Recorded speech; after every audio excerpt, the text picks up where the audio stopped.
بسم اللہ الرحمن الرحیم۔ میرا نام افضال ہے اور میں امریکہ میں رہتا ہوں۔ الحمدللہ میرا بہترین کاروبار چل رہا ہے اور میرے خیال میں میری کامیابی کی وجہ مخلوق خدا سے محبت ہے۔ میں نے جب سے یہاں آ کر کاروبار شروع کیا، میری عادت رہی کہ میں ہر چھٹی والے دن لاوارث بچوں کے ادارے میں لاوارث بچوں کے ساتھ ٹائم گزارنے ضرور جاتا ہوں۔ اس طرح بچے بھی خوش ہو جاتے ہیں اور میرا وقت بھی گزر جاتا ہے۔ آخری بار جب میں ان بچوں کے ساتھ وقت گزارنے نکل رہا تھا تو مجھے میرا ایک امریکن دوست مل گیا۔ اس نے مجھ سے یہاں آنے کی وجہ پوچھی تو میں نے صاف گوئی سے بیان کر دیا۔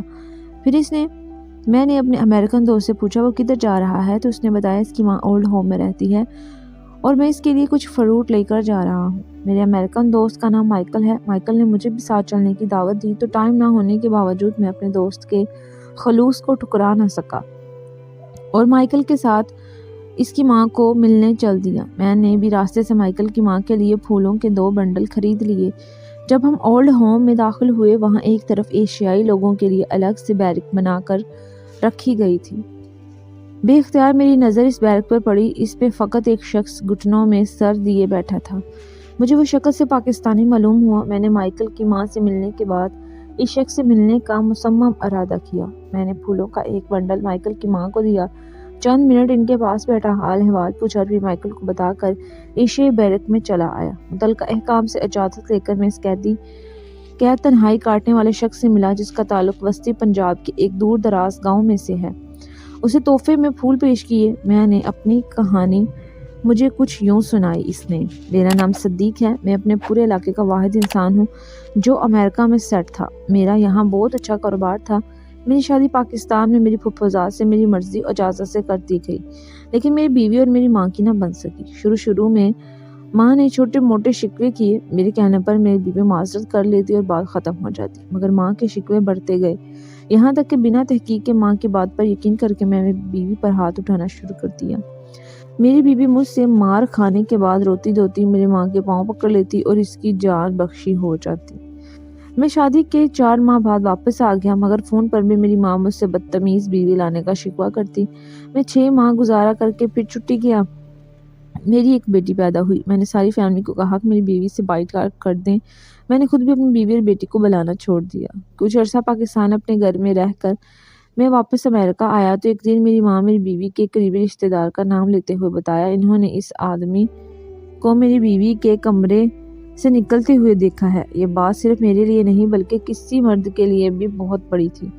چونکہ بات میری ماں کہہ رہی تھی اس لیے بنا تحقیق کے میں نے یقین کر لیا، لہٰذا میں نے فوراً ہی فیصلہ کر لیا پہلے پاکستان جا کر اپنی بیگم کو اس کی غلطی کی شدید ترین سزا دوں گا، اس کے بعد طلاق دے دوں گا۔ اپنے فیصلے کو حقیقت کا روپ دینے کے لیے میں بنا کسی کو بتائے سردیوں کی صبح 3:30 بجے گھر پہنچا۔ سب سے پہلے سیدھا بیوی کے کمرے میں گیا تو وہ تہجد کی نماز ادا کر رہی تھی۔ شاید میں انتظار کرنے لگا کہ وہ سلام پھیر لے تو اس پر ہاتھ اٹھاؤں، مگر اس نے جب بہت طویل پہلا سجدہ کیا تو مجھ سے انتظار نہ ہوا۔ جب وہ دوسرے سجدے میں گئی تو میں نے زوردار کک بیوی کی پسلیوں پر ماری، وہ درد کی شدت سے دوری ہو گئی۔ میں نے آؤ دیکھا نہ تاؤ بیوی کے پیٹ میں ٹھڈے مارنا شروع کر دیے۔ اس دوران اس نے صرف ایک بار آنکھیں کھول کر مجھے دیکھا اور آخری الفاظ اللہ تعالیٰ کے حضور بولے، یا رب سجدہ تو پورا کرنے دیا ہوتا۔ اس کے بعد اس نے آنکھیں موند لی۔ میری بیوی نے کوئی آہو بیکا یا شور نہ کیا، یہاں تک کہ سامنے والے کمرے سے اٹھ کر میری ماں تک نہ آئی۔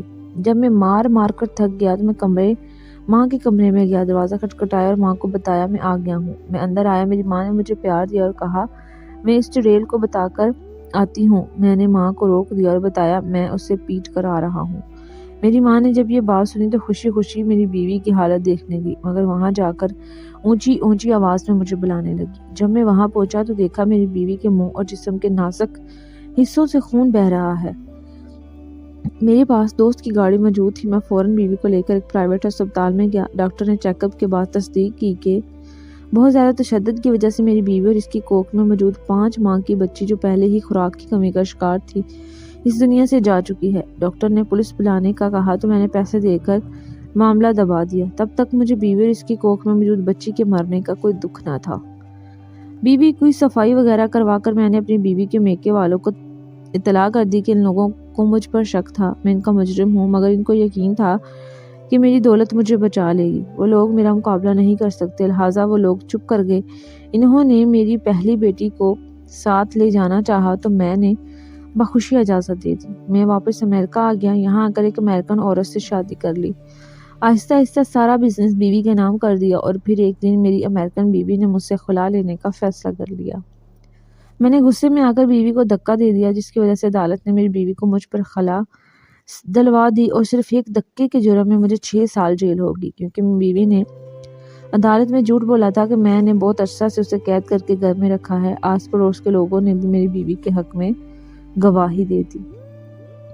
یوں اللہ نے مجھ سے وہ پیسہ بھی لے لیا جس کے بل میں قتل کر کے بھی بچ گیا، اور مجھے جیل کی سزا بھی ہو گئی۔ جیل میں ہی مجھے دوسرے قیدیوں کی شکایات کی وجہ سے پاگل قرار دیا گیا۔ جیل کی سزا پوری نہیں ہوئی تھی کہ مجھے 5 سال کے لیے مینٹل ہسپتال بھجوا دیا گیا۔ وہاں سے علاج مکمل ہونے تک میں آدھا دماغی مریض ہو گیا تھا۔ جب وہاں سے نکلا تو میرے پاس کوئی سہارا نہ تھا، مجبوراً یہاں پناہ لے لی۔ صدیق نے مجھ سے ہاتھ جوڑ کر کہا کہ کسی طرح مجھے پاکستان بھجوا دو، میں اپنی آخری سانس پاکستان جا کر لینا چاہتا ہوں۔ میں نے کوشش کرنے کا وعدہ کیا اور صدیق سے اجازت لے کر واپس آ گیا، مگر نہ جانے کیوں مجھے لگتا ہے میں کبھی بھی صدیق کو پاکستان بھیجنے میں کامیاب نہیں ہو پاؤں گا۔ صدیق نے مجھے نصیحت کی تھی کہ بنا تحقیق کے کسی کو بھی فقط الزام پر سزا نہ دینا، بھلے الزام لگانے والی تمہاری ماں ہی کیوں نہ ہو۔ آج کی کہانی آپ کو کیسی لگی؟ اپنی رائے کا اظہار کمنٹ باکس میں ضرور کریں، اور میرے چینل زنیشا اسٹوری کو سبسکرائب کریں۔ ویڈیو کو لائک شیئر ضرور کریں۔